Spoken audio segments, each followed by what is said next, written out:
On this episode, we talk with the mayor of Charlotte, North Carolina about sidewalks. Then we travel to the University of Florida to learn about children walking to school. A pedestrian bridge is the subject of a student design competition. Finally, we visit Franklin, Tennessee, where a new pedestrian bridge connects downtown to a park. Stay tuned.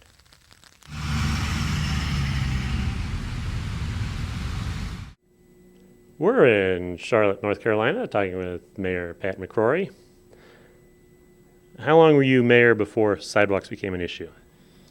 Sidewalks became an issue immediately when I became mayor. In fact, it really caught my attention when trying to walk my nieces and nephews outside their neighborhood and realizing the only place you could walk them was in a ditch or drainage or along the road, which I saw as very dangerous and not pedestrian friendly. And then I realized this is the way it was in most Sunbelt cities, especially in the new areas where sidewalks were exempt from any regulations, and thus causing some serious long-term issues in the design of a city and the livability of a city. So what'd you do about it? Well, the immediate thing was I tried to find out what regulations we had with regarding sidewalks, and the basic fact of the matter is the city had very weak regulations and the county had almost no regulations, and that hurt because we annexed a lot of areas that had absolutely no curb and gutter and sidewalks, even along major thoroughfares, and what's surprisingly, in some of our wealthiest neighborhoods. They'd rather build $2,000 mailboxes as opposed to put a little bit of money in sidewalks on both sides of the street. So I initiated an ordinance to require developers to put sidewalks on both sides of the street. There were attempts to weaken it on two occasions, and that was my first mayoral veto, was to weaken the ordinance that I proposed. And fortunately, council upheld my vetoes, and we got the ordinance that we needed passed. So what does the ordinance require exactly? Requires sidewalks on both sides of the street for any new development. There's one exception for, I think, cul-de-sacs with 7 houses. And I didn't even want that, by the way, because I think cul-de-sacs should even have sidewalks. But initially the proposal was cul-de-sacs with 70 or 80 houses.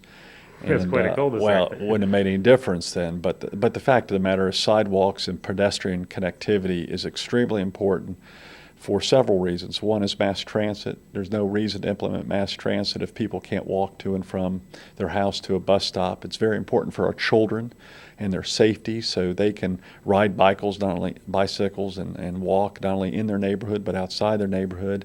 And it's very important for senior citizens because many senior citizens do not have access to the automobile, and we want to give them the opportunity to walk short distances to the library or to the grocery store or to other immediate needs. And you mentioned cul-de-sacs. Have you taken a look at the street structure and the street hierarchy? Oh, absolutely. That was the next stage, was a connectivity program of both roads and pedestrian-friendly access. And we passed an ordinance 3 years ago with a lot of opposition to require connectivity. No more stub streets, no more segregation of neighborhoods where we separate one neighborhood that's $200,000 houses and another neighborhood that's $250,000 houses. We require connectivity so you aren't just walking within an enclave, but we can actually share each other's needs. Plus there's a public safety matter there too, better access for our police officers. And so it's something that's desperately needed, and it's made a big difference. The sad news is we had so many areas in the 70s and 80s that didn't build sidewalks. Now everyone's demanding sidewalks in those areas, and retrofit is very expensive and very hard to do. So that means you have to do it right the first time while you're building it. And we shouldn't just be talking about residential neighborhoods either. We should be talking about commercial and industrial neighborhoods, connectivity, and sidewalks there. Some of the worst pedestrian-friendly accesses we have are in commercial and industrial neighborhoods, and people should be able to take a walk in industrial neighborhoods during their lunch break or walk to the restaurant during lunch as opposed to having to drive their car for only 1 block. And that adds to our congestion and that adds to our pollution. So that's also making a great deal of difference. Then my next question was, is it starting to make a difference? Can you tell? I'm shocked at the response because there was such an outrage against it. Now we have a backlog of people wanting sidewalks, and it's getting to be very expensive. But you're building this for future generations, and we're paying for the past 30 or 40 years of not building sidewalks. It's interesting, the 1920s neighborhoods, they built great connectivity and great sidewalks and also bike paths. We got away from that design, and basically what we're doing is going back to the really good quality 1920s designs. If you go to any city in North Carolina, whether it be Raleigh or Greensboro or Charlotte, it's the 1920 neighborhoods that are most pedestrian friendly. So we're just going back to the past and not repeating the mistakes that we've made during the last 40 years. We still have areas in Charlotte along some major roads where we literally have dirt paths separating a hotel and a restaurant. We have highways that the state continues to allow to build over interstates, connecting neighborhoods, connecting restaurants and hotels, and even YMCAs where the state refuses to build sidewalks or bikeways. And thus, it's becoming a real reservoir between neighborhoods that are separated by the outer beltway. We're now telling the state that's unacceptable. Don't even bother to build a bridge unless you also build it pedestrian friendly. So there's pressure we must put on the state government because so many state roads are within our city limits. And we're now telling the state, you're not going to build or widen a highway in our city without having good pedestrian-friendly access and friendliness. And we're not just talking about a sidewalk that goes right next to the curb. We're talking about greenery in between the sidewalk and the street, so there's also a feeling of pedestrian safety. And are sidewalks, are they a conservative issue, a liberal issue? What? I don't know if you can put a political label on it because I think it's a safety issue. It's an economic development issue because you'll find that the neighborhoods with sidewalks retain their value better. It's an environmental issue because hopefully people will be less dependent upon the car. I think it's a senior citizen issue too because we don't want to lose the valuable senior citizens. We don't want them to all move to Pinehurst.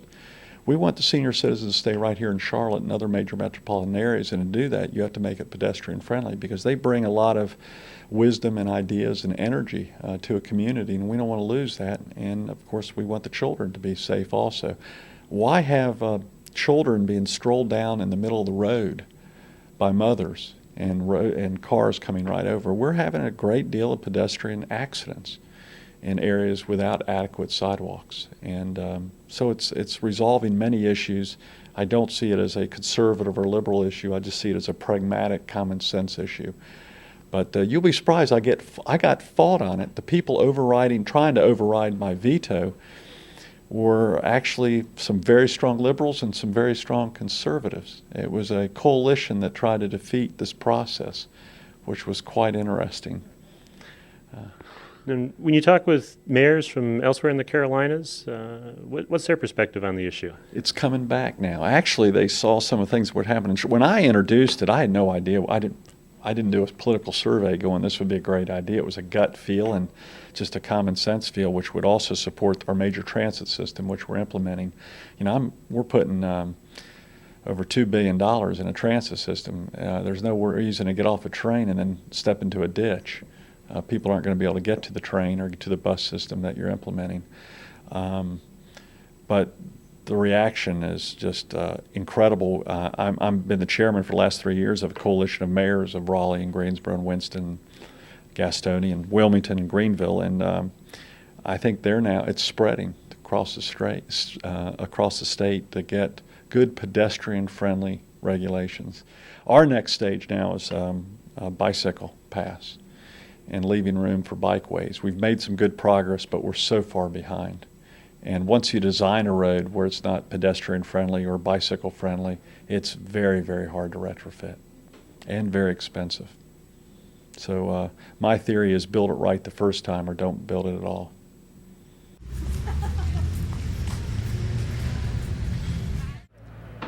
We're in Gainesville at the University of Florida talking with Linda Crider.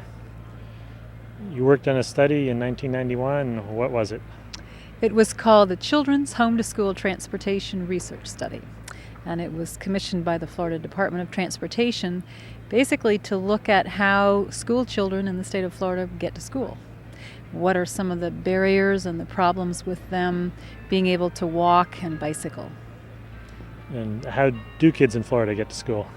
Well, the unfortunate research indication showed that only 1 in 6 children got to school on their own means, in other words, walking or bicycling, and that 5 out of the 6 were driven either through school bus transportation provided or by their private motor vehicle, their parents. And that was actually true even when children lived within what was considered the 2-mile statutory walk limit. In other words, they wouldn't receive bus transportation, and instead of walking to school, their parents opted to drive them. What difference does it make to a child when they're walking as opposed to being driven? Well, what we found in that study, I was in charge of interviewing many of the children and having them actually draw pictures of their walk trip to school, what it looked like. And we found that children who grow up having the opportunity as a pedestrian first and perhaps then as a bicyclist have a much better concept of what's around them, the context of their environment, and even specific things like where is the bad dog and where does that person live or that dog live, and trees that are fun climbing trees, or where the bad traffic is, and that there's an actual side path that they could use to get this way. I mean, they really pay attention more to the details of their environment. Children that are just end up being in the back seat of a motor vehicle day after day lose that opportunity and lose that spatial awareness, and I feel like are cheated of those opportunities. What sort of follow-up was there to the report? What came next? Well, the report kind of sat for a while. I mean, it went through, the various committees to be looked at, and Dan Burden, then the bicycle pedestrian coordinator, was able to use a lot of the information in furthering the things he was working on in walkability, bikeability, walkability for communities. But it was not till around 1996 or 97 that I then pursued the idea of going to the Commissioner of Education and saying, here's what's happening, and it's not getting better, it's getting worse. More and more children are just becoming, backseat drivers, really. They're not picking up the progressive skills that they should learn as pedestrians and bicyclists to eventually be motor vehicle drivers, as well as the awareness of their environment, and more than anything, the health reasons that they need to be walking more. And so I went and sat down with our Commissioner of Education, then Frank Brogren, and we developed a concept to do a pilot study of 10 schools, naming it the Safe Ways to School pilot program. And out of that pilot, it was a 2-year pilot, we had schools that were all demographics, different sizes, different parts of the state, but we kind of learned common threads of issues that were prevalent in terms of parents' concerns about traffic, strong concerns about stranger danger, about children being abducted, then the children's concerns about not having enough adult presence out there to help them feel safe, as well as infrastructural problems, sidewalks that just ended or were not well maintained or weren't even in existence. So we kind of learned a lot of different things that we were able to come up with what we called the Safe Ways to School toolkit. And in that toolkit there are survey instruments to create baseline data, for example, the survey of how do children get to school, which is a very simple task, and their homeroom teacher asks them, raise your hand if you got to school by walking, by taking the bus, by biking, and then that's tallied up. And we do that the beginning of each year to just see if we've changed the needle at all. So sort of a baseline survey. Then surveys for parents. What are your concerns about your children specifically, as well as generally what kinds of programs or things would you like to see done that would make you feel it's safer for your child to walk? Would you be willing to be part of a walking school bus for children in your neighborhood? Those kinds of things. Site assessments. What does the school site itself look like? Are there all kinds of parent drop-off situations crossing over where kids could or might be walking? What kinds of programs are in place for bicycle pedestrian safety education for the children? a number of things like that. So we had all these tools in the toolkit, as well as a video, kind of a how-to video, encouraging schools to then set up their own Safe Ways to School committee and start going from there to see if they could make it safer, more desirable, involve the parents and the children to make it better for them to walk and bicycle to school. Those that could, those that lived within a close enough proximity, and those who had conditions by which they really could walk if certain things could be fixed. So how's the toolkit distributed, and how many schools are actually using it? Well, we distributed it actually throughout the United States. We've been getting calls from outside of the state, but we had some 402 grant money that helped us to produce and reproduce it and distribute it through workshops that we put on for local districts, as well as we did some training workshops for bicycle pedestrian coordinators to then use the toolkit in schools in their areas.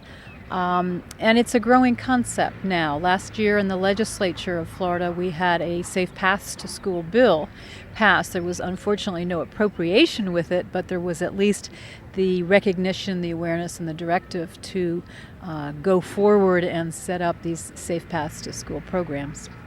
So we hope that it will become more and more, a prevalent tool to be used. And as our health departments get on board and CDC helps get the word out that children are less fit, more fat, suffering from diabetes and many of the various diseases associated with physical inactivity, as that word gets out, then hopefully more and more schools and parents, neighborhood organizations will see the need to create safe paths.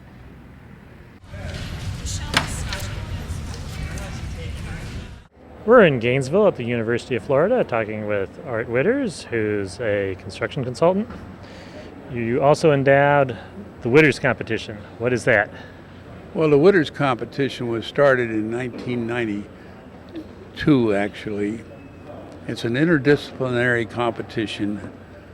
Originally started to merge competition with teams composed of all of the disciplines within the then called the College of Architecture. It is now called the College of Design, Construction, and Planning.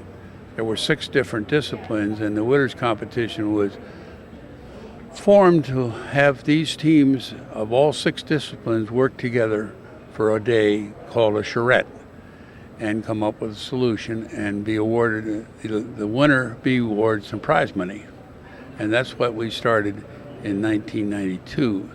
The first competition took place in 1993, and there's been one every year since, except for last year for another reason. And this one today is actually the 9th competition that we've had, and it's been a very successful program. After originally establishing the program with a annual stipend out of our pocket, we in 1997 made it a permanent program by endowing the program with $100,000, to which the state added $50,000, and so that the competition is in perpetuity. And we're very proud of the results of the competition. We see the ability of young people to communicate with disciplines other than their own and not feel strange, so that when they step out into civilian life and they go to work for a company, that company doesn't have to train them to talk to other people. We've been doing consulting work of this nature for 24 years, and we have found that about 85 to 90% of these problems could have been greatly mitigated had people communicated with one another. So this is the major effort that we felt to improve and endow these students when they leave the University of Florida, that they can know what to expect on the outside. And what are the different fields that the students are in? Well, there's architecture, there's building construction, there's interior design, there's urban planning, there is regional planning, and landscape architecture. And what's this year's competition focused on, and how long do they have to finish?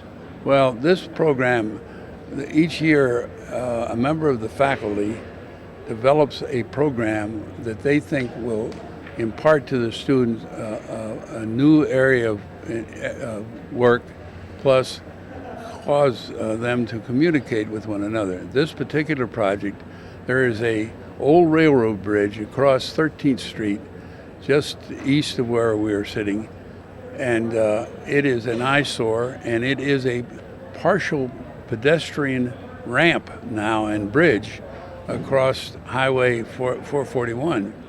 It is really the entry into the University of Florida and the city of Gainesville, and it is an eyesore now.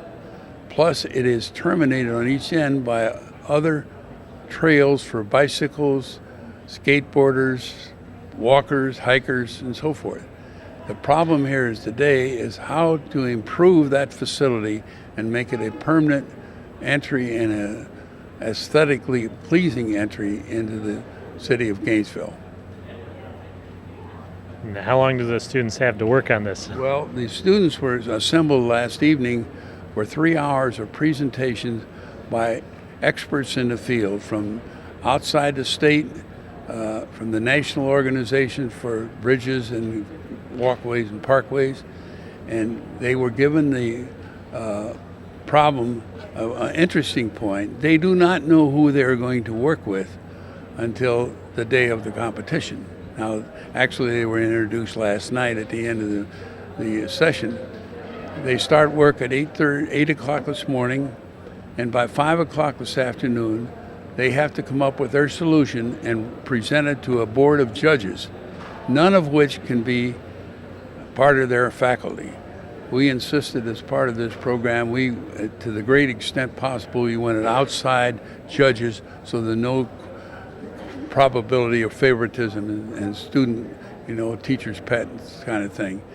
And at 6 o'clock, the judges will have made a decision, and we will announce the decision, and they will be awarded prizes. Now, one thing that this has grown over the past 10 years. The students themselves make their own presentation in front of the judges, and it's probably the first and only time in their careers in college that they are allowed to present this to a board of judges. In some of the competitions where we were involved with cities asking for help in planning downtown, the teams were actually presented their solutions to the Board of Redevelopment of, for example, of Green Cove Springs. So it's a wonderful educational process for the School of Architecture. Now this year particularly, 2 other colleges have participants, one of which is the College of Engineering, and the second is the College of Fine Arts, which the sculpture feature of this bridge has to be studied, and any proposal should have the blessing and input of a good sculptor.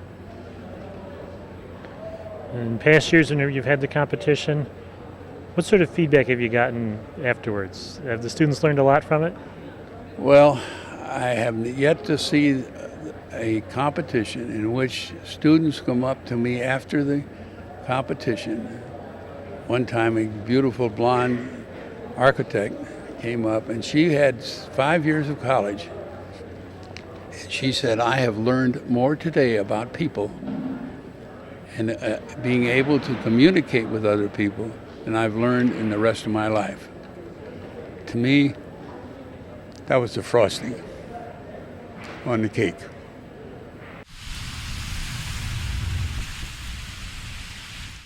We're in Franklin, Tennessee, talking with Diane Davidson, who's Executive Director of the TMA Group. What's this park we're in? This is Pinkerton Park, located in Franklin, Tennessee. We're here today because we wanted to show you the Sue Douglas Berry Memorial Bridge.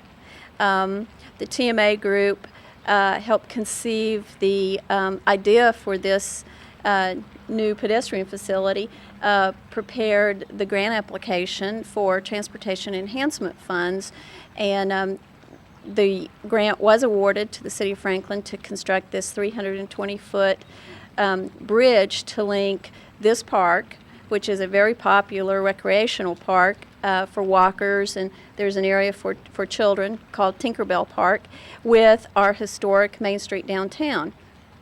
And it's become a very popular amenity here in the city of Franklin, and I think is an excellent example of the use of transportation enhancement funds to enhance the pedestrian environment and to also create an alternative to driving alone.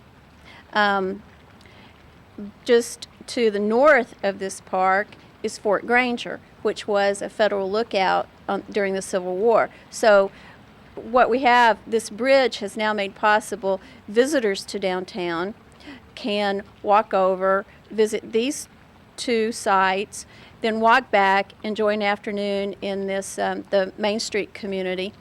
And local residents really enjoy it, visitors enjoy it, and most of all, having this bridge spanning the Harpeth River enables people to walk directly here as opposed to getting off on a very highly traveled major facility, Murfreesboro Road, not the safest pedestrian environment to be on. And so I think it's actually developed more local public official support for pedestrian facilities because it's been such an asset to the community. And transportation enhancement funds were used for it. How do those work? Where do they come from, and who decides what gets built with them? This was a $450,000 project. Enhancement requires a 20% match, and the funds are actually available through T21, Transportation Efficiency Act, which is up for reauthorization next year. But you apply as a city or a county, is the way we do it in Tennessee, to the Tennessee DOT. And then there's a number of criteria, and selection is made. It's a very competitive process, and we were pleased that this project was actually selected. And I think that the bridge is named after one of our pioneering community activists who died about a week before the bridge was dedicated. Visit us on the internet at www.pedestrians.org.